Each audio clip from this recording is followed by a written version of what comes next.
सोलापुरात पावसाचा हाहाकार पाहायला मिळतो। 1000 हेक्टरहून अधिक पिकांचं नुकसान झाले। द्राक्ष, खरबूज, भुईमूग, कांद्याचं मोठं नुकसान झालेलं आहे।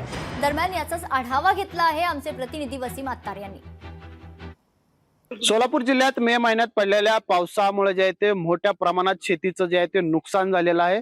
सोलापूर जिल्ह्यात मे महिन्यात पडलेल्या पावसामुळे 1000 हेक्टर क्षेत्राचं जे आहे ते पिकांचं नुकसान झाल्याची माहिती जी आहे ते कृषी विभागाकडे जे आहे ते यावेळी देण्यात आलेले आहे। कृषी विभागाकडून जे आहे ते शेतकऱ्याच्या बांधावरती जाऊन पंचनामे करण्याचे आदेश दिलेले आहेत। मात्र शेतकऱ्याच्या बांधावरती एकही अधिकारी पंचनामा करण्यासाठी आलेला नसल्याचं चित्र जे आहे ते सध्या पाहायला मिळत आहे। सोलापूर जिल्ह्यात जे आहे ते द्राक्षी बाग आहे, पपई आहे, त्याचबरोबर खरबूज आदी पिकांचं जे आहे ते या पावसामुळे जे आहे ते मोठं नुकसान झालेलं आहे। यामुळे जे आहे ते राज्य सरकारने लवकरात लवकर शेतकऱ्यांच्या शेतीचे जे आहे ते पंचनामे करून त्यांना नुकसान भरपाई द्यावी अशी मागणी देखील जे आहे ते यावेळी शेतकरी आपल्याला करताना दिसत आहेत। वसीम अत्तार, लोकशाही न्यूज, सोलापूर।